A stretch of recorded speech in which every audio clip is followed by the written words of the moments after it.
Olá pessoal, muito bom dia. Hoje dia 7 de outubro de 2015, um dia antes do nosso aniversário, né, Bo? Amanhã é um dia especial, né? Amanhã é um dia especial. Começa mais um call matinal, uma abertura de mercado, hoje com a presença do Bo Williams. Muito bom dia. Muito prazer, André. É sempre um prazer estar aqui com vocês. Amanhã eu vou ficar na beira do barranco, Bo. Eu vou completar 39 anos. Sou na beira de virar um quarentão. Pô, você é jovem demais, cara. Amanhã eu vou fazer 54 anos. E você... E eu me lembro como se fosse hoje o dia que meu pai completou 40 anos. Uhum. E eu, naquela época, tinha um pensamento, eu olhava pro meu pai e falava, nossa, como ele tá velho, né? Olha, 40 anos, né? E o engraçado é como as coisas mudam, né? Hoje, eu beirando os 40 anos, me sinto na flor da idade, nunca tive tão ativo como estou hoje e tudo Sim. mais, né? A nossa referência vai mudando, né? Bom, você tem muito mais para esperar, né? Porque 15 anos a mais que eu tenho de você, estou aprendendo coisas novas todos os dias, ainda me sinto que eu tenho 20 anos, né, na cabeça. O corpo não acompanha 20 anos, mas na cabeça nada muda, cara. Bom, hoje os mercados de novo em paz, né, Bo? A gente está vivendo aí, desde a final da semana passada, um momento de muita paz no mercado. Aliás, até paz demais aqui no nosso mercado, né? O nosso mercado na segunda e na terça praticamente parou. Ele amanheceu com gap de alta, mas depois levou muito a sério aquela história de dormindo em berço esplêndido, né? Tá assim, lateral, trabalhando entre uma faixa de preço muito estreita. E é natural, é uma região de muita resistência. A gente tem nesse ponto aí uma linha de tendência de baixa no gráfico diário, que ele já testou aí há 15 pregões atrás, não conseguiu romper, afundou e está de novo batendo nessa região. Pois bem, hoje o dia começa um pouco mais agitado, a gente tem aí muita coisa interessante acontecendo, principalmente para as ações do setor de petróleo.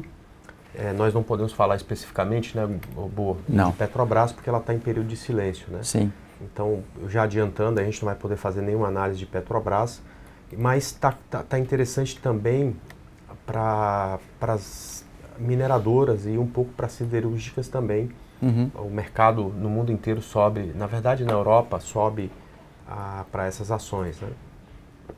Isso acaba tendo já reflexo nas ADRs da Vale, que também apontam para uma forte alta lá fora, né? Daqui a pouco a gente vai saber como é que vai ser aqui. É só esperar dar 10 horas, a gente já vai saber um pouco o que vai acontecer aqui também, tá? Boa, eu queria mostrar exatamente o gráfico, eu estou mostrando o gráfico do dólar. Aliás, vamos começar falando do dólar, né? O dólar está fazendo aquilo que a gente gosta muito, que é a onda 3 para baixo, né? Sim. Nos 60, né? Nos 60 minutos, Isso. né? Isso é bom deixar claro, senão a gente já vai, daqui a pouco, o pessoal já vai começar a falar de que o dólar está revertendo tendência no diário, ainda não tem nenhum sinal disso. Na verdade, ele está passando por uma correção no gráfico de 60 minutos. Eu coloquei no Facebook, acho que na quarta ou na quinta-feira passada, que tinha uma possibilidade de início da onda 3, quando ele estava aqui a 41, 45. Na verdade, era até o WBO V15, não era o X ainda.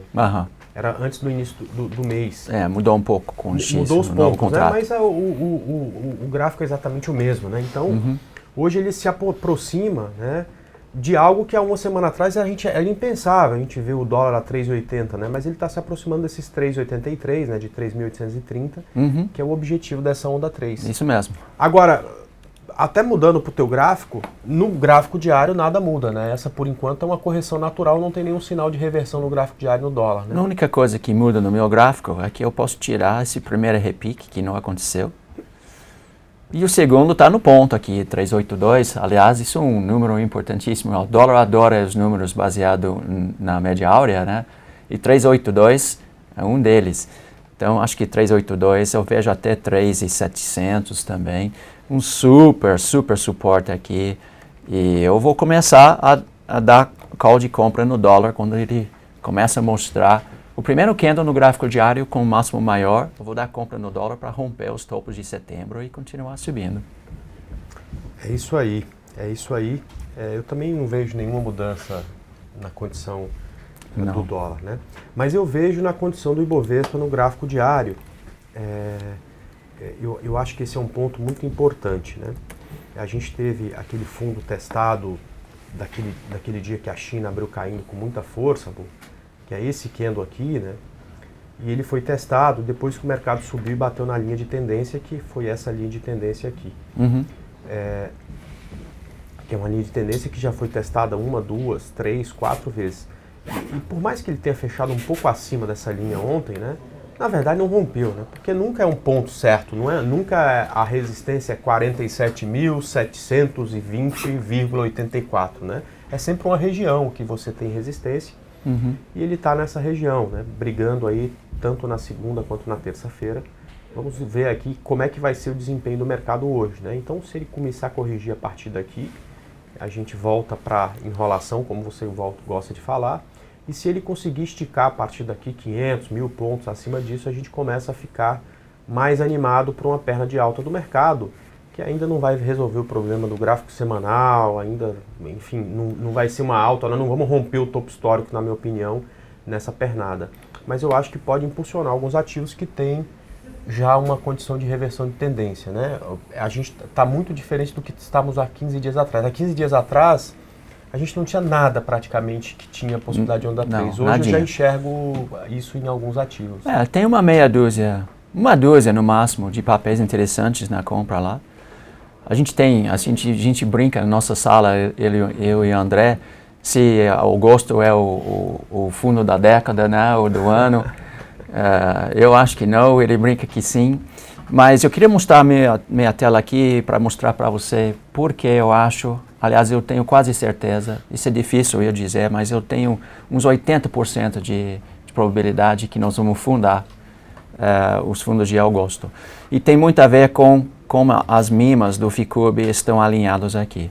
E só para colocar em termos de todo mundo pode entender melhor, essas linhas aqui em cima são do longo prazo, esses aqui são do médio prazo e esses aqui são do curto prazo. Eu costumo dizer que de curto prazo, que muda bastante sua direção, a gente não pode confiar muito. E tem uma coisa muito curiosa nesse setup aqui, é quando tem o suporte 17 aqui sozinho, como se fosse um nenezinho no carro, né? Toda a família tem vovô, tem os pais e os gêmeos. E a gente está indo na direção sul, né? A gente quer ir para Florianópolis para ver o casamento lá na Raoni. Mas aqui um gêmeo fala, não, eu não quero, eu quero voltar para São Paulo. Ele não vai convencer todo mundo aqui que nós vamos voltar para São Paulo. Nós vamos continuar no caminho para Florianópolis, nesse caso. É bem provável o preço suba até essa linha vermelha aqui, qualquer lugar aqui onde os pais tomam decisão e falam, chega, nós vamos voltar a cair. E quando eu vejo esse setup aqui, juro, é 80% de assertividade isso aqui. Então eu tenho muito confiança que nós vamos subir aqui para 50 mil. Aí tem evidência disso no gráfico de 15 minutos, os bancos estão subindo, o Vale está subindo. Eu ainda acredito nisso, o dólar pode cair um pouco mais. Mas na segunda quinzena de outubro, continuo firmemente acreditando que vai voltar a cair, o dólar vai subir e nós vamos testar e romper os fundos de agosto. Legal. A gente trabalha no swing trade, né? Fazendo principalmente, eu mudei muito a minha. Antes eu achava que a gente precisa sempre seguir tendência e que esperar o preço chegar no alvo e tudo mais. E a partir de 2013, né, eu senti uma mudança muito grande na condição de mercado, né? Então o mercado ia e voltava, uma semana subia, a outra caía, mais caiu do que subiu, tanto é que a gente está num nível um pouco mais abaixo do que estávamos em 2013. Sim. Mas eu encurtei muito as minhas operações, então tudo que eu indico aqui na segunda-feira, eu encerro na sexta, justamente porque esse tem sido a forma de eu conseguir um melhor resultado. Sim. Eu também estou torcendo para, puxa vida, para que venha uma onda de alta que dure os 5 anos aí que a gente espera e conversa tanto, né? Eu também acho que não é agora. Portanto, eu continuo usando a mesma estratégia para essa semana e talvez para as próximas ainda, né? Eu acho que tem Os trades precisam ser curtos. Sim, conservador, mais curto, 60 minutos, ajuda bastante, né? Não, com certeza. Principalmente você mudar os stops no gráfico de 60 minutos.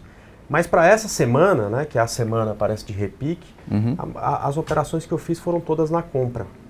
Ontem estavam todas muito bonitas, estavam todas muito bonitas. Assim, aliás, na segunda-feira, ontem a gente já sentiu, por exemplo, o Ambev teve uma dificuldade grande, ela voltou bastante. A GGBR também teve dando quase 4% de ganho, acabou voltando 2%. A Sula 11 passou deu um medo danado na gente, voltou com bastante força. E a Direcional também, que num determinado momento parecia que ia dar início à onda mais linda do mundo, acabou voltando. Quer dizer, se o teu ponto aí de parada for 50 mil pontos, para mim tá ótimo, porque se chegar ali, eu acho que na sexta-feira a gente consegue encerrar todas essas operações com ganho. Sim. Mas eu também acho que a gente não vai ter ainda uma vida difícil na subida, que esse fundo vai ser testado mais vezes e tudo mais. Para a gente ter uma onda realmente grande, a gente vai precisar passar aí por um período mais longo de incerteza, né? Mas eu queria mostrar exatamente aquilo que eu estou falando, Bo, das ações aqui, do que a gente está fazendo. É importante mostrar quando está dando muito certo, mas também tem que mostrar quando está dando errado. Então, a Ambev a gente comprou a 20,10, ela acabou voltando um pouco. A torcida é para que ela volte a subir. E é engraçado, né, que como as notícias que não estão precificadas, né, como diria Charles Dow ali, ele falava que o mercado desconta tudo, exceto atos de Deus. E, por exemplo, batidas da Polícia Federal, que tem acontecido na semana passada, por exemplo, aconteceu. Não precifica a Ambev querer comprar uma empresa lá fora e aumentar o valor da oferta porque a empresa não aceitou. E também não precifica aí mudança de rating de papel. Foi o que aconteceu com a GGBR, daqui a pouco a gente vai falar sobre ela. Então a Ambev talvez tenha um pouco de dificuldade hoje por conta dessa negociação que ela quer fazer. Nessas épocas de crise, sempre investir não é tão bem visto, tão bem quisto pelos investidores, mas de qualquer forma a torcida para que ela volte a ficar acima de 20,10. Mesma coisa acontece com o DIR 3, teve ontem aí uma escapada, chegou lá, beirou lá os R$4, estava dando para a gente já uma grana legal, uma rentabilidade legal, acabou fechando mal, a torcida também é para que ela volte a subir, para que volte a ganhar força. Elet meia vai muito bem, obrigado. Ela rompeu já na manhã de segunda-feira o ponto de 9,21 e está andando bem. A GGBR, a gente deu compra nela no rompimento de 5,90. Ontem ela estava muito bonita, mas acabou fechando mal. Hoje a Moody's rebaixou a expectativa da nota dela de estável para negativo. O setor está performando bem no mundo todo, mas é possível que a GGBR sofra, né? A Grandene, a gente comprou ela no rompimento de 18,50, ela não conseguiu fechar acima disso por enquanto. E por fim, a última que a gente deu compra foi a Sula 11, que teve uma volatilidade muito grande no pregão de ontem, mas acabou fechando aí quase 2% acima do preço que a gente indicou. Então quer dizer, por mais que a gente tenha tido uma abertura em gap na segunda-feira, isso não se transformou em excelentes operações justamente porque o mercado a partir daí não andou, né? Mas hoje a expectativa é de que a gente tenha um rompimento para acontecer e para ver e para sentir. E isso talvez possa ser positivo para essas operações, já que a gente tem aí, desde segunda-feira, né, uma espécie de caixote ou retângulo aqui que foi traçado e o mercado está lá batendo no topo desse retângulo agora. Se ele romper para cima, é bem possível que a gente consiga aí gás na quarta, quem sabe na quinta-feira, para encerrar na sexta-feira bem essas operações. Eu acho que vamos subir sim, hoje, vamos subir amanhã talvez. Muito bonito essas operações, realmente. Tem mais alguns aqui na minha lista, não muito, mas eles estão mais ligados com o dólar, né? Tá subindo. Na verdade, tem até alguma pergunta, a gente podia, a Suzelet, eu acho, pediu pra gente dar uma olhada em SUSB 5, que é ligado ao dólar e que está sofrendo um pouco, né? Mas vão recuperar assim que o dólar começar. Típico aqui, Suzano. Suzano tem 3 linhas verdes. Quando acontece isso, o toque da segunda linha verde é a compra automática para romper os topos anteriores. Se quiser esperar um pouquinho, a gente faz também uma entrada com um pouquinho mais cautela e também com um stop um pouco maior. É que a gente espera os candles pararem de cair perto da segunda linha verde aqui e comprar o rompimento do topo do candle anterior para testar os topos anteriores. Esse papel ainda para mim é um papel muito bonito, como é Klabin também muito bonito. Até vários frigoríficos estão bonitos também, seguindo o dólar. Braskem muito forte. A Ana Lu está pedindo para dar uma olhada em JBSS, já que você falou em frigorífico, a gente podia dar uma olhada nela também. Está na mesma situação. É um pouco... Acho que esse setor não está tão bonito quanto...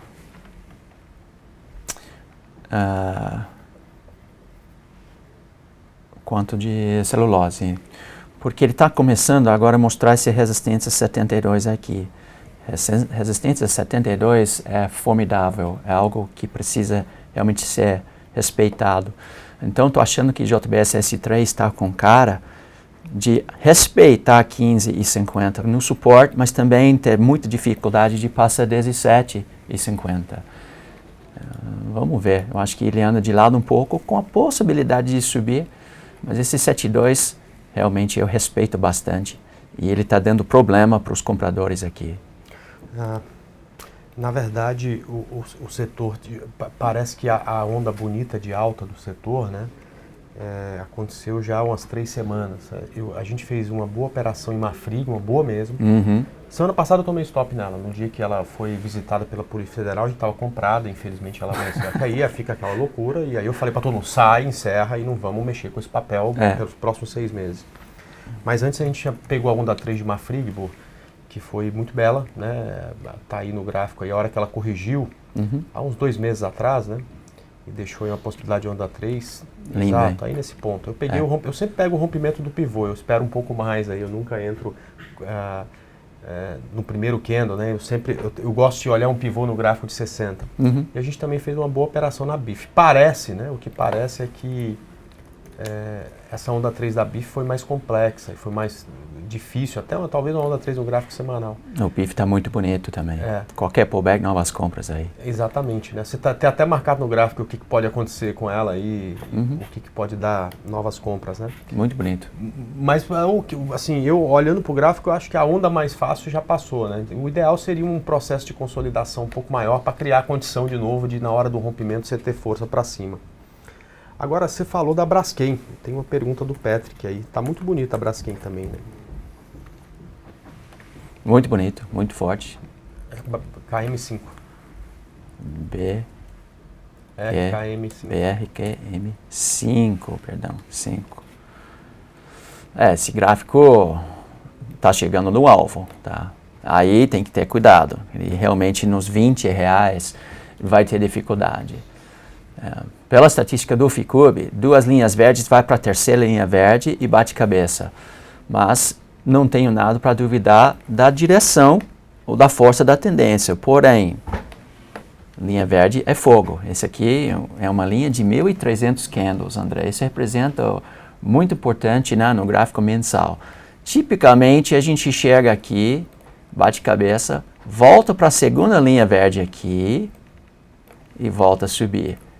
Então, estou achando que a oportunidade no Braskem está se encerrando, mas se ele voltar para R$17, vai dar nova compra para romper e fazer novos topos. Essa é uma informação muito relevante para quem está comprado, né, subir o stop, procurar o stop no tempo gráfico menor. Sim.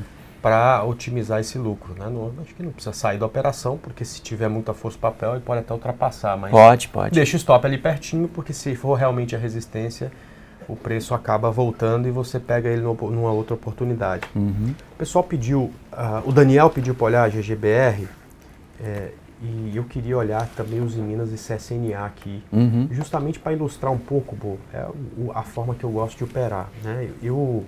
No final de semana, acabei indicando GGBR4, ela tinha uma linha de tendência no gráfico de 60 minutos que ela rompeu, por isso que eu dei a compra. Mas a Uzi Minas não é uma ação feia, eu acho que ela está deixando um fundo mais alto que o anterior. O que ela precisa, na minha opinião, é mostrar realmente que tem muita vontade de subir. Então, o ponto de compra para mim, vamos lá, Uzi Minas, gráfico de 60 minutos, seria o ponto em que a gente tentaria aqui, deixa eu apagar pegar um rompimento aqui de um pivô do gráfico de 60 minutos. Então, a Uzi Minas, no gráfico de 60 minutos, na semana passada, na quinta-feira, na sexta-feira, fez novo fundo e subiu. Agora, o que que acontece? Ela está passando por uma correção. Se ela voltar a subir e romper esse topo anterior aqui, né, que está aqui nessa região de 3,44, aí eu acho ela muito mais interessante para compra, pensando aonde? No gráfico diário, porque aí sim você vai ter o gráfico diário e o gráfico de 60 minutos na mesma tendência, tentando o gráfico diário reverter a tendência e o gráfico de 60 minutos olhando para cima.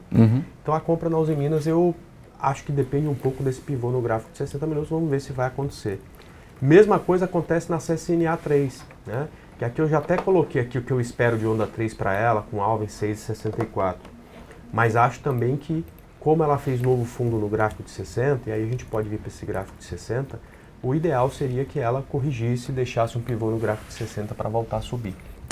Seria muito bonito, onda 3 para cima no gráfico de 60, dentro de uma onda 3 para cima no gráfico diário. Aliás, não tem condição mais bonita, né? Mas para swing trade, esse é o mais legal, realmente. E boa, aí você pode até olhar no seu. Vale, na minha opinião, é a mesma condição. Ela pode fazer uma onda 3 no gráfico diário, sim, mas começou a subir com muita força. Você acertou o ponto de correção dela. É exatamente isso. Mas também no gráfico de 60 eu queria enxergar uma onda 3 nela para poder comprar com mais tranquilidade. Seria algo assim, né? Aliás, vamos fazer uma brincadeira aqui. Eu vou fazer rapidinho, aliás, tirar isso aqui. Vamos fazer uma brincadeira aqui. Imagina que o Vale faz o seguinte. Eu estou sem meu hotkey aqui, então tá difícil para desenhar. Mas ele vem para cá, e aí faz assim. E aí a gente vai fazer o seguinte. Olha isso, olha isso, olha isso, olha isso, isso e isso. Uma onda 3 dentro da onda 3. Isso é os melhores, né? As melhores condições técnicas que a gente tem para fazer onda 3 dentro de onda 3 e no gráfico de 60 minutos, como você pediu, estaria mais ou menos assim, né? Aí sim, aí o bicho voa. Exatamente. O bicho voa. Então, para quem está pedindo a Vale, pessoal, tudo assim, eu não achei ponto de compra ainda na Vale. Eu acho que ela precisa dessa correção que o Bo está mostrando aí no gráfico de 60 minutos para fazer exatamente isso, né? Onda 3 no gráfico diário dentro do onda 3 do gráfico de 60. E acho que a coisa fica muito mais interessante. Bo, o João pediu para dar uma olhada em Cielo. Dá uma olhada aí, porque eu baguncei meu gráfico. Voltou, ok. Agora voltou. Eu já estou colocando aqui também, mas se quiser, se já voltou aí, a gente pode comentar daí. Qual é? Cielo? Cielo. Eu acho, já começando, né? Eu acho um gráfico muito difícil. Eu achei que ela ia fazer onda 3 para baixo, mas acabou ganhando força, não fez, enfim. E acho um gráfico bem difícil. Olha, acho que quando eu fiz isso, eu acabei... eu mostro aqui então. Eu acabei pegando... Eu vou ter que mudar agora as preferências aqui. Eu vou mostrando por aqui. Bom, primeiro, Bo, assim, eu gosto muito de usar a linha de tendência, né? Então a Cielo tinha uma linha de tendência de longo prazo, né? Que vinha desde 2012 e na semana passada ele exatamente bateu nessa linha. Esse aqui é um gráfico diário, a linha de tendência do gráfico semanal. Então no gráfico diário ela rompeu, mas não fechou abaixo, né? Do gráfico semanal. Então você vem aqui no gráfico semanal, a gente percebe que ela abriu aqui embaixo na segunda-feira, mas subiu durante toda a semana, quer dizer, acabou encontrando suporte nessa linha de tendência, tá ok? No gráfico semanal, no gráfico diário, ela acabou ganhando força e rompeu esse topinho anterior. Então, essa onda 3 que a gente imaginava para ela, né, já é difícil agora de a gente tentar surfar, justamente porque ela tem um topo mais alto que o anterior. Então, fica um gráfico muito difícil, tá? Mais uma vez aqui, tá certo? Usando aí o gráfico de 60 a favor do gráfico diário. Precisaria aqui de um pivôzinho aqui, para na hora que ela fizer um outro pivô aqui, a gente pensar em compra nesse rompimento. Eu acho que seria a melhor operação a se fazer aqui. Se ela por acaso agora lançar uma onda com força para cima, eu não consigo comprar, né? Porque fica ruim de gerenciar risco, né? O stop está aqui embaixo, né? Fica um stop muito grande, mesmo que ela vá lá muito perto do topo, você acaba não tendo um bom gerenciamento de risco, ou seja, o teu risco na operação, né, que poderia ser isso aqui, né, acaba ficando mais ou menos o tamanho do teu ganho se a operação der certo, né? Então, não tem um bom gerenciamento de risco, eu prefiro não fazer a operação.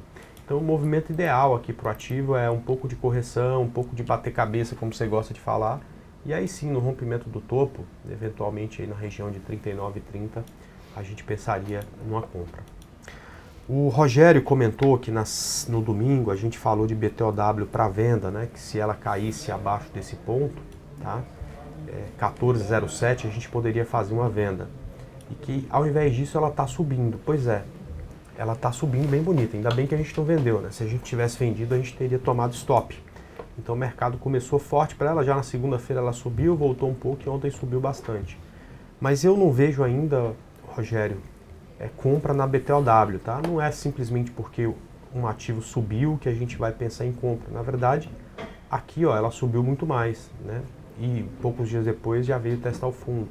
Aqui nesses candles ela subiu muito mais, pouco dia depois ela já veio testar o fundo. O bom da BTOW agora, né, e o que difere muito deste momento, é que ela vem deixando fundos mais altos que os fundos anteriores, perfeito? Então a gente consegue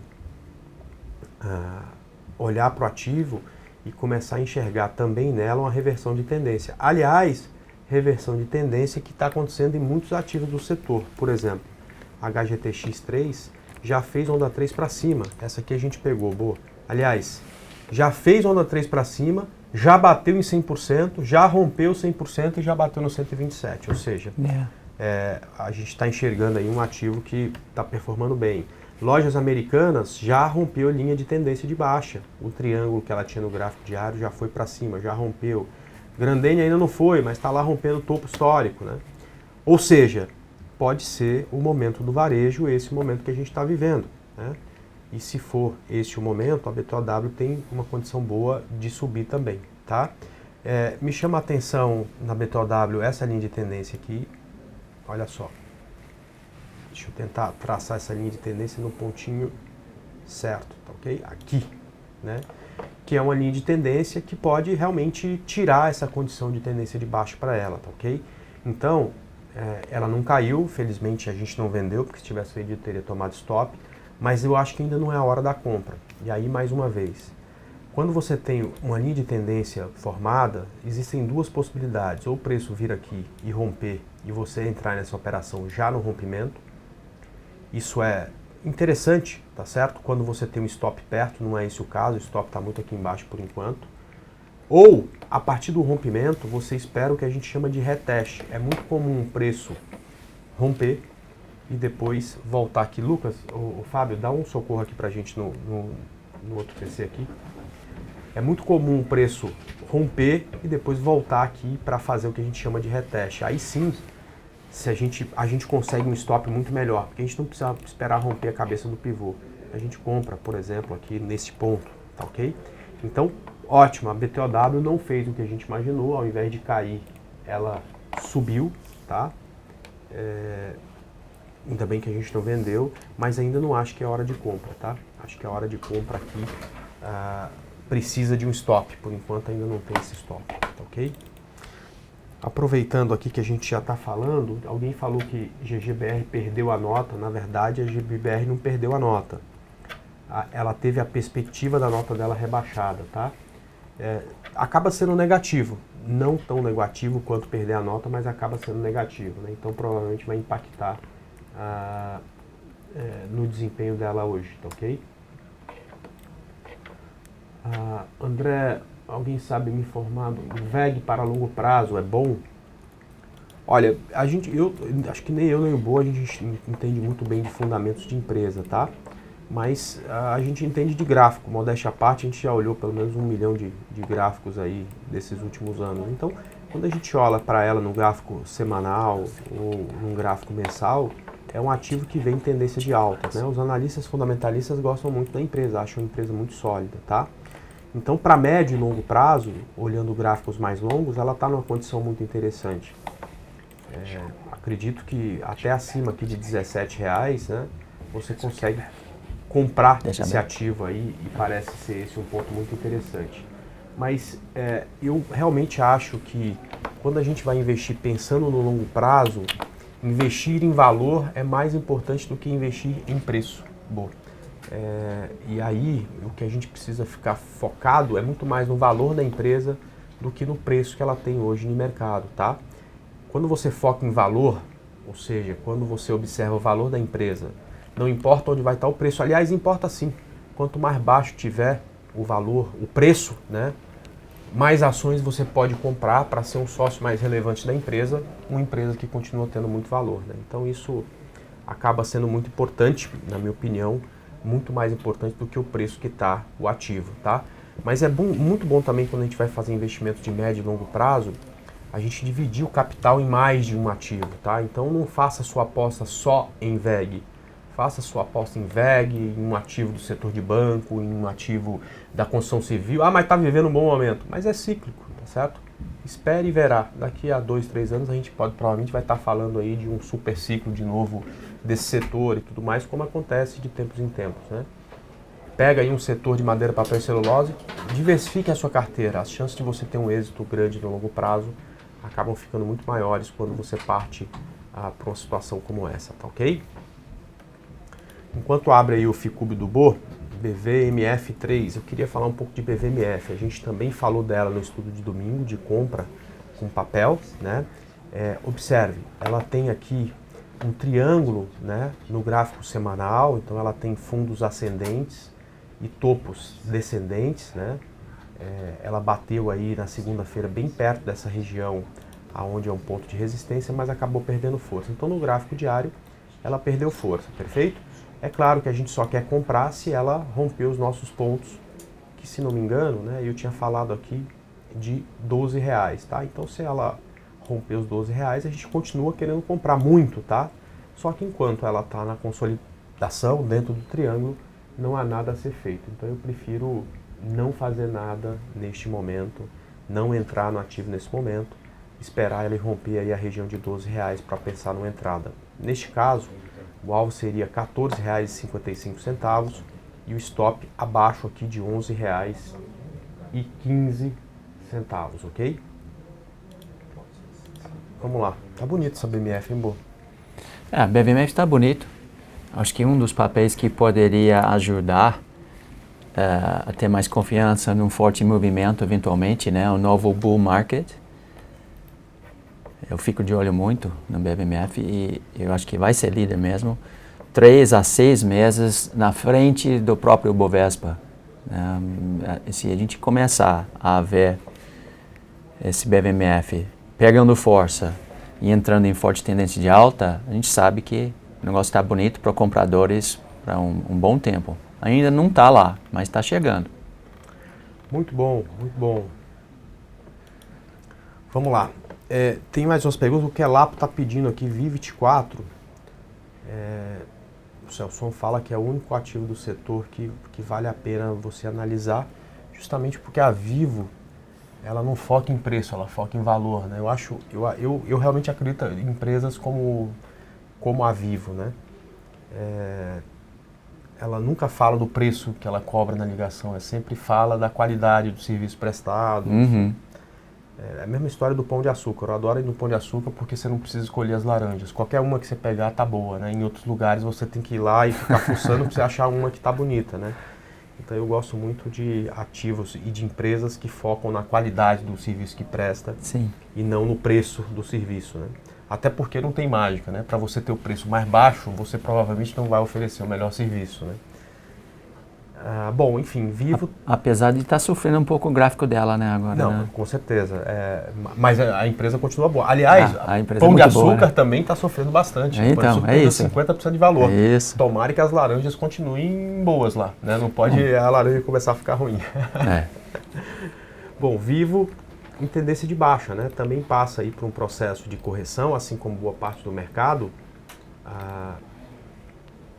Está no meio do caminho, se puderem aqui, a partir do gráfico já, né? Está no meio do caminho entre o fundo e a linha de tendência, né? Então ainda não tem perspectiva de mudança na tendência de andamento, tá?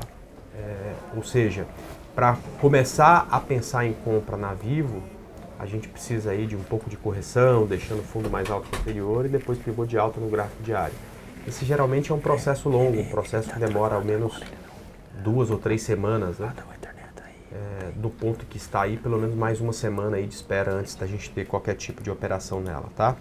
O Tommy pedindo para falar em BBAS e é um gráfico muito parecido com o gráfico da Vivo, ok?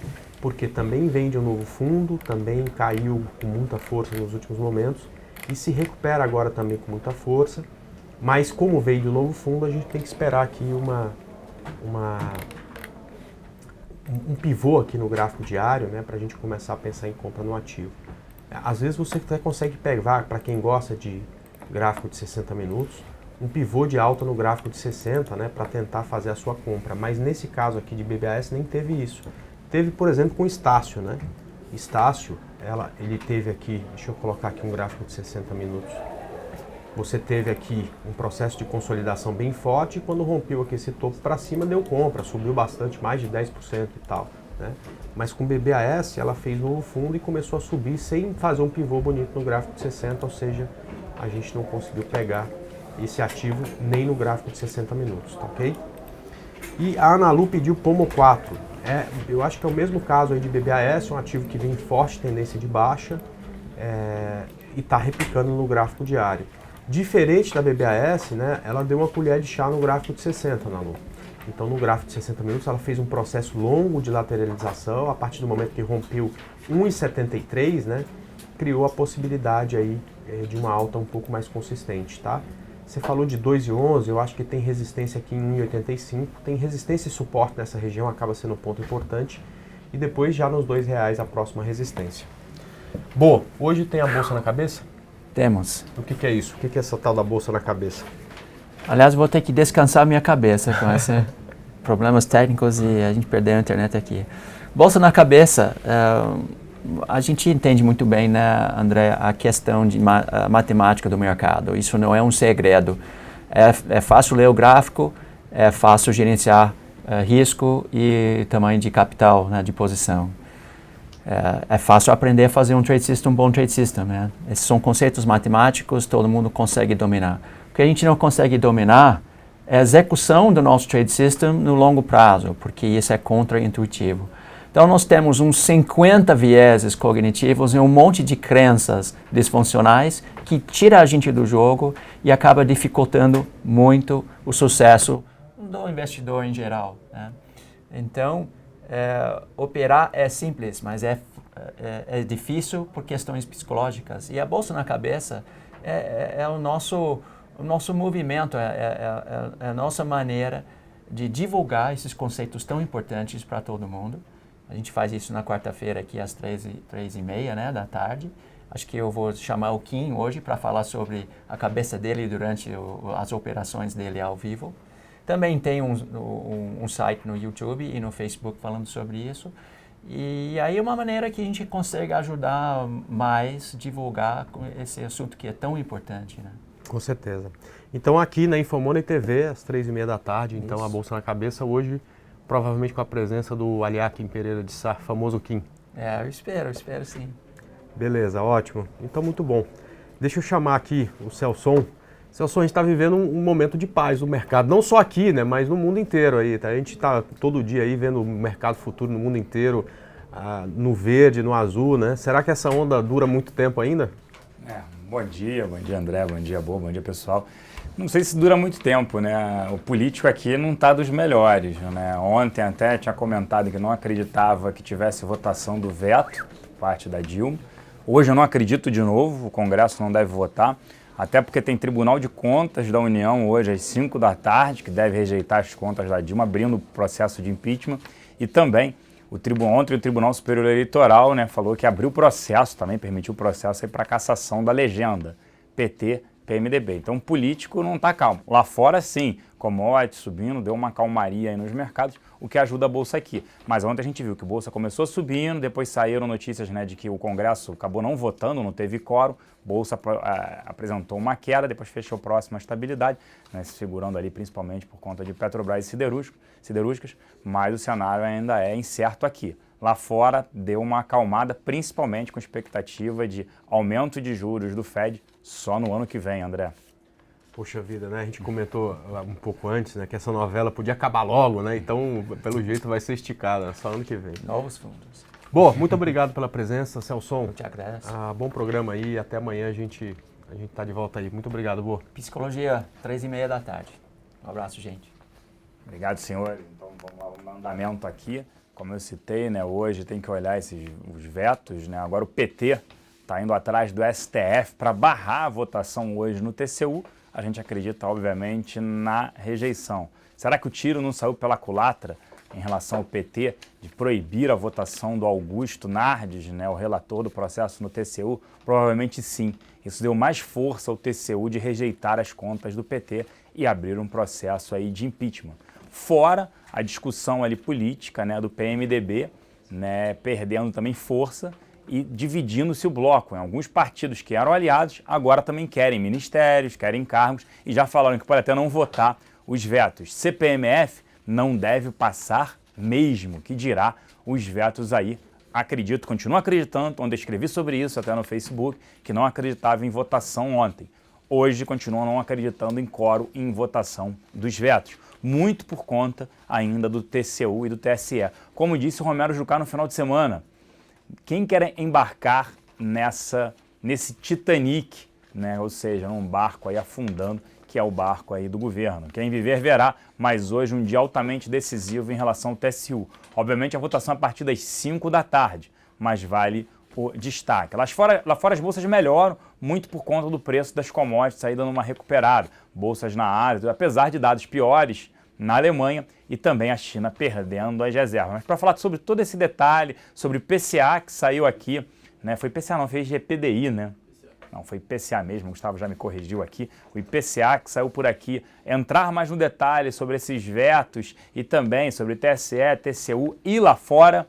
Eu chamo o Gustavo Cruz. Bom dia, Gustavo. Bom dia, Celso. Bom dia a todos. Apesar a gente teve PCA daqui, a gente teve alguns destaques lá fora. Como o André falou, parece que as coisas estão um pouco mais calmas. Mas Gustavo tá falando, produção. Tá tudo certo, posso continuar? Tá na tela, obrigado, produção. Bom, voltando então, bom dia a todos, bom dia, Celso. A gente teve então um destaque doméstico IPCA, a parte política continua também. Mas começar pela parte externa. A gente teve mais um indicador vindo da Alemanha que está limitando um pouco as altas. A gente está com as bolsas reagindo bem aos preços de commodities que estão disparando um pouco lá fora. Mas a gente teve de novo um dado ruim da Alemanha. A produção industrial recuou 1,2% na comparação mensal. Digno de, parece uma produção industrial daqui, a brasileira, que tem caído tão forte. Você vê que o mercado lá aguardava queda de 0,1%, então foi bem surpreendido negativamente. E está segurando um pouco as altas lá. Mas, de qualquer forma, o dado anterior foi revisado de alta de 0,7 para alta de 1,2. Então, praticamente um anulou o outro. Produção industrial da Alemanha, então, bem ruim. A gente teve ontem a decisão do Banco Central japonês.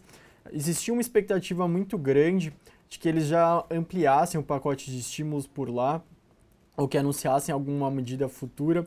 Mas, novamente, foi mantido, eles vão manter o programa que já estão atuando e não finalizaram nada, pelo menos no curto prazo. Ainda eles vão ter outra reunião no dia 30 e, junto com o Banco Central Europeu, são os dois principais bancos centrais que estão sendo esperados que algum pacote de estímulos a mais seja anunciado em breve. Então, ficar bem atento, principalmente quando tiver reunião do Banco Central Europeu e do Banco do Japão, em busca de novos estímulos com maior liquidez no mercado internacional. Na parte externa também a gente teve as reservas da China recuando. Essa semana a gente ainda vai ter mais indicadores da China, balança, mas a gente teve ontem a parte das reservas que elas recuaram para 3,514 trilhões de dólares no final de setembro. Recuaram, mas também recuaram num ritmo menor. Então o mercado não ficou tão desesperado, não achou que vai ter que precisar de novos estímulos. Acharam que as coisas estão se normalizando, então é que nem os últimos indicadores de PMI, não é que eles pararam de recuar, mas pelo menos não estão mais despencando. Acho que essa palavra talvez seja mais adequada para falar por que não estão mais reagindo tão mal ao que está vindo de lá.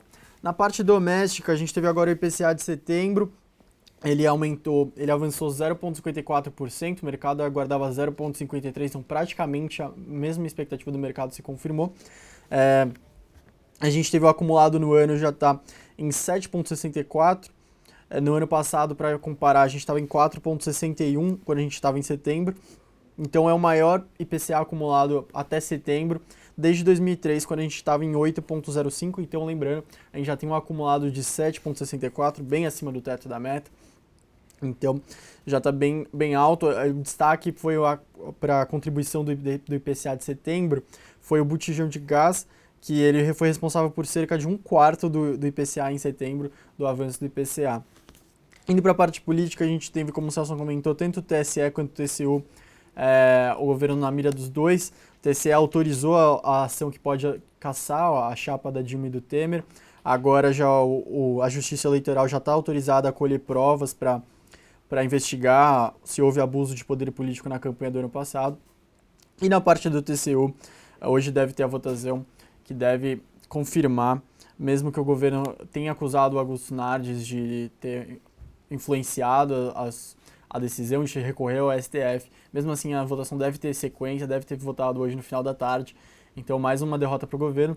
Lembrando, como o Celso comentou ontem, que mesmo após a reforma ministerial, toda a articulação política, demitindo o ministro que estava bem no cargo para conseguir apoio, para segurar o impeachment, para aprovar medidas, ontem não teve quórum para apreciação dos vetos. Hoje, novamente, às 11h30 da manhã, é aguardado que tenha aquela sessão conjunta entre senadores e deputados para tentar apreciar, aprovar ou rejeitar os vetos da presidente Dilma, lembrando que principalmente é o reajuste do judiciário e do salário mínimo para a Previdência, mas novamente a expectativa é de que nenhum deputado desça para a votação, então a sessão não vai poder continuar por falta de um mínimo necessário para que sejam aprovados, para que sejam apreciados. Também de destaque hoje a gente tem o presidente do Fed de São Francisco, o John Williams, discursando às 3 da tarde.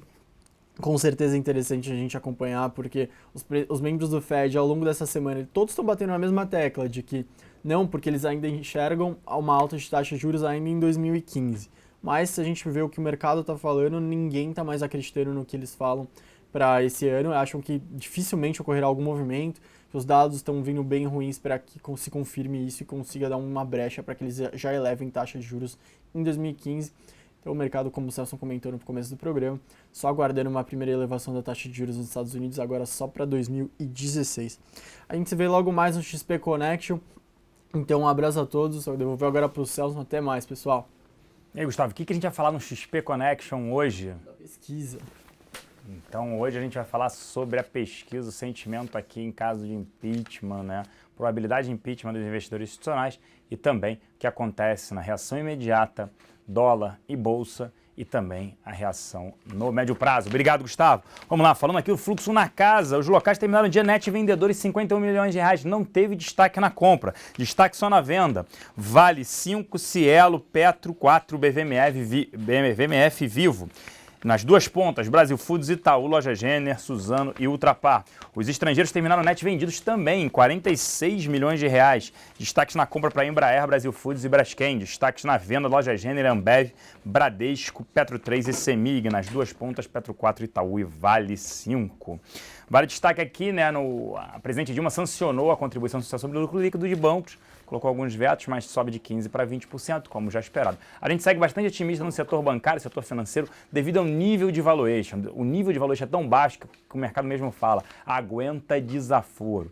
Então a gente aumentou nossa exposição a bancos de 30% para 35%, nós só reduzimos a exposição de 30% Itaúsa para 20%, e entramos com Bradesco com 15%. Então estamos 35% comprados em bancos na nossa carteira. Seguimos recomendando os ativos que, pra gente, são blue chips extremamente baratas. Vale a pena entrar aí, quem ainda não aproveitou, para entrar em bancos, que é só um início de alta. A gente vem destacando já há um tempo, que está extremamente barato. Ah, eu não quero comprar no direcional. Tá bom, compra via produtos estruturados, monta uma operação, uma fence, né? É que você captura uma alta, um percentual da alta e também se protege de uma possível queda. Ambev, controladora, Heisenbusch Embev, falando que fez nova oferta pela SAB Miller. Ontem nós recomendamos proteção Ambev. A Ambev caiu bem ontem, a gente segue recomendando proteção devido principalmente ao nível de valuation. 22 vezes lucro, excelente empresa, mas 22 vezes lucro a gente acha que tem que se proteger quem tem Ambev. A gente não recomenda entrada agora, exposição agora ao ativo.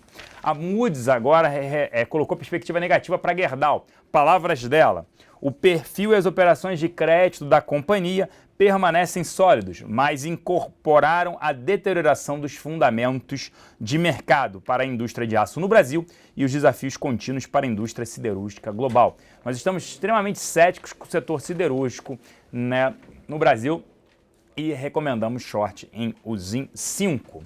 A Oi, a Moody's rebaixou a nota da Oi. Palavras da Moody's. O rebaixamento foi baseado no persistente crescimento da alavancagem da companhia, dívida obviamente, e gasto de caixa, reduzindo sua flexibilidade financeira e levando a métricas de crédito que não mais condizem com uma nota BA1. Concordamos plenamente, a gente já vem destacando isso. A dívida líquida sobre resultado operacional no ano que vem pode atingir 7, 8 vezes. É impressionante isso. Precisaria de outro aumento de capital. O problema é que você tem um evento aí no meio do caminho. Primeiro, shortear 4 era difícil, porque você está tendo uma conversão de 4 para 3. Quando isso resolver, poderia shortear 3. O ponto é, tem um evento no meio do caminho, vai ter que ter uma consolidação. Ou a Oi aumenta a capital ou ela é vendida. Só que essa discussão seria racional. Racionalmente, a Oi deveria ser vendida pelo nível de alavancagem financeira dela. Politicamente falando, o governo quer manter uma empresa falando língua portuguesa. Ele tentou com a Portugal Telecom, burros na água, né? Aconteceu o que aconteceu. Agora, seria mais prudente a TIM comprar a Oi, dividir a Oi entre Vivo, Claro, Market Share, tudo isso. Só que é difícil enxergar, então tem um cenário ali que depende do político e também desse racional. Racional, ela deveria ser vendida. Politicamente, ela poderia comprar a TIM, só que precisaria fazer um aumento de capital enorme para isso, que as ações continuariam sofrendo. Para quem é bom isso? Para Vivo.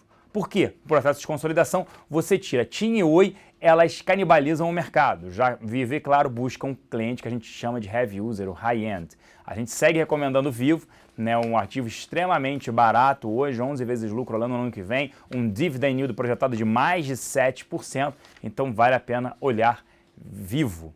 Ela tem um dividendo interessante, além disso, melhora de margem e sinergias com a compra da GVT. A ação sofreu muito por causa dessa discussão da possível compra da Sky. Se ela comprar, obviamente não é um ativo que ela costuma pagar caro em suas compras. Vale destaque também, vale monitorar leilão da ANP. A Agência Nacional do Petróleo pode voltar com leilões de blocos exploratórios depois de 2 anos. Ela não pode licitar nenhum bloco, não deveria, né? Licitar nenhum bloco no pré-sal. Por quê? O pré-sal tem um modelo de partilha. O modelo de partilha, a Petrobras tinha que entrar com 30%. Então isso não vai acontecer agora no curto prazo, mas depois de 2 anos vale monitorar os interessados em blocos exploratórios no Brasil. Brasil Foods anunciando que a recompra foi encerrada. Ela anunciou um programa de recompra no dia 28 de agosto. Já encerrou esse programa até final de fevereiro. As ações podem continuar sofrendo aí, muito por conta, né, desse cenário mais desafiador no mercado doméstico, um valuation extremamente elevado e essa compra, né, no Catar, que ela pagou 440 milhões de dólares num cenário hoje com esse dólar mais alto, pode ser que as ações continuem sofrendo. A gente recomenda short em Brasil Foods, faz parte da nossa carteira short. E por último, aqui na parte de empresas, mais um IPO aí adiado. O do IRB fazia todo sentido adiar, a Caixa Seguridade já adiou e a gente continua recomendando BB Seguridade. BB Seguridade, ativo sofreu muito aí no último mês, é outro ativo que vale a pena ter em carteira. Destaque na nossa mesa de aluguel, Estácio, Gol, Sabesp, Banco do Brasil, Itaú, CSN, B2W, Taesa, Petro 3, HGTX, Copel 6 e Braskem. Estácio altamente demandado, com taxas subindo muito, porque está difícil de encontrar doadores para ativo. Banco do Brasil também uma grande demanda, com taxas também subindo para o ativo. E Localiza e Sabesp, está difícil encontrar grandes blocos para short. Destaque ainda segue agora em relação ao free float, né? Posição short sobre o free float. Usiminas acima de 16, BRPR acima de 16, Tecnisa na casa de 13, Magazine Luiza na casa de 11,5, Cirela na casa de 11,40, CSN na casa de 10,80, Hering 10,65 e Gol 10,30. Agora eu vou chamar aqui o Tiago Salomão da Infomoney. Como é que tá a pauta aí hoje? É TSE, TCU, é cheio de sopa de letrinha. Como é que tá isso aí, Salomão? Bom dia. Tudo bom com você? Tudo ótimo. Bom, como você falou, quase tudo que estava para ontem ficou para hoje, mais aqueles eventos que estavam esperados para hoje. Mas o mercado parece que está ignorando tudo isso, está olhando só para o rally das commodities. Seu microfone está desligado, que está baixo, Salomão. Dá uma olhadinha, por favor. Dá uma olhada se o microfone está ligado. Tá com tanto microfone aí. Agora tá ouvindo? Tô. Agora foi. Agora Bom, foi, obrigado. Como eu estava dizendo, apesar de todos esses eventos que você falou, dessa sopa de letrinhas da política brasileira, O mercado parece estar ignorando tudo isso, está olhando só para o rally das commodities. Hoje o Ibovespa, o índice futuro já marca alta de 2%, o dólar já beirando os 3,80. Dia de bastante otimismo, se a bolsa subir hoje vai ser a 7ª alta consecutiva do mercado, algo que não acontece desde o ano passado. Quer dizer, o último recorde do ano passado, né? Não sei nem se a gente vai superar esse recorde de sequência de altas, voltando para os 48 mil pontos, que não acontecia, quer dizer, ninguém nem imaginava que poderíamos voltar num cenário tão ruim como esse, né, Celso? Concordo, quer dizer, deu uma calmaria lá fora, commodities em alta, expectativa de aumento de juros só no ano que vem nos Estados Unidos. Mas por aqui tem que olhar o político, né? Quer dizer, sempre. TCU, TSE, eu escrevi ontem e hoje reitero, não acredito em votação hoje no Congresso dos vetos. Ontem coloquei que deveria ser adiado por falta de quórum, coloco hoje de novo. Quem vai votar com TCU votando às 5 da tarde? Como disse o Romero Jucá no final de semana, quem é que vai votar com esse Titanic aí, embarcar nesse Titanic? É verdade, né, Celso? A gente sabe aqui que no Brasil ninguém quer mudar de barco sem molhar o pé, né? Então vai ficar meio complicado tomar alguma decisão antes da votação mesmo. Excelente, Salomão. Passando agora para você, uma excelente quarta-feira, um bom dia, um grande abraço. Muito obrigado, Celso. Bom, vamos começar o mercado agora, dia 7 de outubro. A Bolsa já está iniciando suas negociações, muitas ações já operando em alta nesse momento. Estou olhando aqui, Banco do Brasil, Eletropaulo já subindo mais de 3%. Do lado de baixo do mercado, a gente consegue ver algumas exportadoras que estão sofrendo com essa queda repentina do dólar, né? Para quem esperava um dólar a 4,30, 4,50, R$5, o dólar futuro agora está 3,84, o dólar comercial já está batendo em 3,80 quase. Com isso, JBS e Suzano liderando as perdas do mercado. Só dá uma olhada no gráfico diário de Suzano para ver quanto que já tem caído. Era uma ação que não estava respondendo muito às oscilações do mercado, só que agora está chegando ao 4º pregão seguido de queda, acumulando perdas de quase 10% nesses 4 pregões. Ainda é bem pouco para tudo que ela subiu no ano, né? E ainda é muito cedo para falar que a tendência de alta do dólar acabou. Mas, no curto prazo, o investidor está trocando ações mais dolarizadas por ações mais arriscadas, vamos dizer assim. Bom, hoje o dia, na pauta política, tem que ficar de olho na votação dos vetos, que ia acontecer ontem e está previsto agora para hoje, né? Foi adiado por falta de quórum, às 11h30 da manhã. Só lembrando que esses vetos, faltam 6 vetos dos 26 que já foram aprovados, dos 32, 26 já foram aprovados, faltam 6. Dentre eles tem o polêmico aumento de 56% no salário dos servidores do Judiciário, que podem trazer uma despesa extra de 63 bilhões para o governo nos próximos 4 anos. Por isso que é muito importante a manutenção desses vetos, mas a própria base aliada que tem dificultado isso, muito por conta do PMDB, e como o Celso falou, ele não acredita que vai ter votação hoje, mas está marcado para as 11h30, vale a pena monitorar. Se de fato não tiver a votação, pode trazer um certo estresse para o mercado, em virtude principalmente da sequência de altas, né? O investidor uma hora vai querer embolsar esses lucros e esperar uma outra oportunidade para comprar. Também às 11h30, um dado muito importante, relatório semanal de estoques de petróleo bruto nos Estados Unidos. Esse dado é muito importante porque mostra como está a relação de oferta e demanda da commodity. Isso pode trazer uma mudança nos preços do barril de petróleo e é isso que tem puxado com muita força a alta da Petrobras nessa semana. Ontem o petróleo subiu 5%, hoje já está subindo mais de 2%. Isso tudo pode ter impacto. Ainda hoje, julgamento das contas do TCU. Isso pode ser suspenso se o governo obtiver a liminar que foi pedida ontem, mas isso aí está previsto para hoje, vamos ver o que vai acontecer, né? E uma notícia bem importante, né? Cada vez mais, isso aí tem sido repetido no mercado, a possibilidade de saída do Joaquim Levy, o ministro da Fazenda, cada vez mais enfraquecido nos corredores da política brasileira. Já se fala muito de entrada de Meirelles, embora ninguém confirme que a saída dele garanta a entrada de Meirelles, mas muitos petistas já projetam que entre o final desse ano e começo do ano que vem, Joaquim Levy deixe o Ministério da Fazenda. E até uma projeção do governo que saiu hoje na Folha, no painel da Folha, falou que se saísse agora, o dólar iria para 4,50, caso o Levy deixasse hoje o governo. Bom, na agenda de indicadores, hoje meio-dia e meia vai ter o fluxo cambial, que sai toda quarta-feira, semanalmente, né? E saiu também o IPCA às 9 horas da manhã, mostrando que a inflação ficou levemente acima do esperado, né? era uma expectativa de 0,53% de alta nos preços em setembro, foi 0,54%. No acumulado em 12 meses, estamos em 9,49%, bem distante dos 6,5%, que é o teto da meta do governo. Destaques corporativos, eu vou destacar aqui a Petrobras, que teve um novo preço-alvo introduzido pela equipe de análise do Santander. O preço-alvo para esse ano era R$ 13,00, para o ano que vem vai ser para R$ 9,00, é uma diferença de R$ 4,00 no preço-alvo da Petrobras.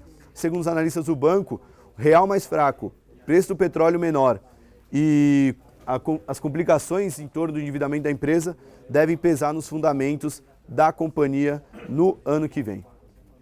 E ainda sobre empresas brasileiras, a SABMiller recusou mais uma oferta de compra feita pela AB InBev, que é a controladora da Ambev. A nova oferta era de 68 bilhões de libras, o equivalente a 104 bilhões de dólares.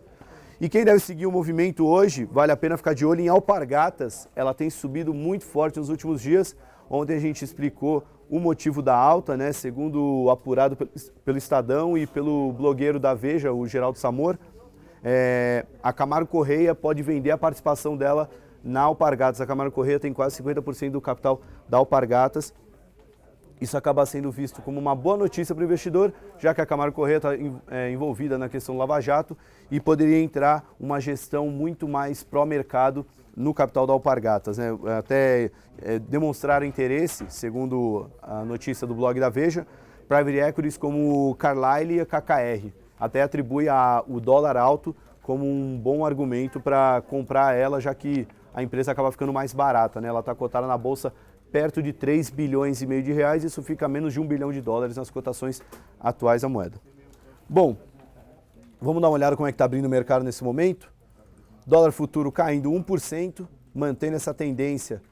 Ele vai ser a quarta queda seguida, a sexta queda em 7 pregões. Nesses 7 pregões a gente já está com queda de mais de 7,5%, né? 7 pregões atrás o dólar estava 4,16, hoje já está 3,85 dólar futuro. Ao mesmo tempo, o Ibovespa está subindo para quase 48.500. Mantendo esse patamar, se fechar nesse nível, a gente pode alcançar o maior fechamento desde agosto, né? São 7 pregões de alta, acumulando ganhos de 4.500 pontos nesse rally. Da pauta, queria chamar a Paula Barra para ela falar de uma matéria que ela soltou hoje muito legal sobre a JB Duarte. Bom dia, Paulinha. Bom dia. A gente soltou uma matéria hoje cedo da JB Duarte, é uma microcap da Bovespa. A empresa tem suas raízes no setor agrícola, depois nos últimos anos ela migrou para o setor imobiliário e a gente estava dando uma olhada nos gráficos da JB Duarte, as ações ordinárias dela subiram 440% em 11 semanas e interessante que as ações ordinárias subiram muito mais do que as preferenciais, subiram 60%. A gente entrou em contato com o Departamento de Relações com Investidores da companhia para entender essa alta, dado que a empresa é uma microcap da Bolsa, não entra tanto no radar dos investidores. O diretor do Departamento de Relações com Investidores falou que a alta era sem motivo, não tinha sentido nenhum, era uma alta sem pé nem cabeça, dado que não tem nenhuma notícia que possa desencadear uma alta dessa magnitude nas ações. Segundo ele, eles estão com projetos de médio e longo prazo, mas nenhum projeto que deva entrar caixa agora para fazer frente a essa alta. É uma alta puramente especulativa. A ação ordinária, quando sobe muito mais que a preferencial, geralmente tem uma mudança de bloco de controle, né? Exatamente. E ele até negou isso aí também, né? Negou tudo. Bom, ainda na pauta, vou destacar aqui, a gente soltou algumas matérias bem legais. A primeira que eu queria destacar é uma postagem do Mark Mobius. Mark Mobius é o presidente da Franklin Templeton, é uma das maiores gestoras de recursos do mundo. E ele falou que não desistiu da Bolsa Brasileira, ainda está investindo em ações, mas citou uma certa vergonha com a ineficácia do governo em consertar a casa. Também temos uma análise muito legal feita pela Bloomberg, pegando o gancho na frase que o Delfim Neto falou na coluna dele do Valor, que é hora de comprar Brasil. Aí eles fizeram uma reflexão se realmente é a hora de comprar Brasil, conversaram com vários analistas que mostraram seus prós e contras para acreditar nessa tese de que a bolsa está barata. E, Thiago, eles destacam um ponto bem interessante aí, que eles comentam que a bolsa brasileira, em períodos que ela cai menos do que ela sobe posteriormente. Em 2008 ela caiu 40%, em 2009 ela subiu 80%. Então, normalmente a gente tem uma recuperação muito mais forte do que a queda, propriamente. Legal. Essas matérias todas a gente vai colocar o link aí no chat. A outra matéria que eu queria destacar, eu acho que é o grande tema do mercado nos Estados Unidos, que é a alta de juros na economia americana, né? Não tem jeito, esse assunto vai ficar em evidência. E enquanto os diretores do Fed estão querendo a alta de juros agora, esse ano, o mercado de renda fixa já precifica só em 2016. A curva de juros mostra que essa alta poderia vir até em junho, muito distante do dezembro desse ano, que é o que o Federal Reserve aposta. E a última matéria, uma análise muito legal que a gente publicou hoje. A análise foi feita pelo Credit Suisse, mostrando que o grande dilema do investidor que vai entrar na bolsa no longo prazo, né? Que é por que investir na Bovespa se o custo de captação, o custo de capital das empresas está maior que o ROI, né? Que é o retorno sobre patrimônio líquido. Em outras palavras, você vai pagar muito mais do que vai receber, né? A própria questão aritmética de valuation mostra que não está valendo a pena investir na bolsa no longo prazo, né? Matéria bem intuitiva, né? São dois gráficos muito claros do Credit Suisse mostrando esse descolamento de realidade, né, do mercado financeiro, porque, obviamente, o mercado de renda variável é muito mais arriscado que o de renda fixa, então você exige um prêmio maior para entrar nesse mercado. E se o prêmio hoje não existe, não há motivo para você estar comprando ações se a renda fixa está compensando mais. Bom, esses são os destaques do dia. Mais uma vez, fiquem de olho na agenda política e 11h30 da manhã tem relatório de estoques de petróleo. Nesse momento, bolsa sobe muito forte. A ação da Vale marcando alta de mais de 6%. Uma alta muito forte, já está acumulando ganhos de mais de 20% desde a semana passada. O mercado hoje, por enquanto, muito otimista. Vamos ver se a política ou o relatório de estoques de petróleo dos Estados Unidos não trazem más notícias e puxem uma realização de ganhos. Eu me despeço por aqui. Amanhã a gente tem mais InfoMoney na Bolsa. Até lá!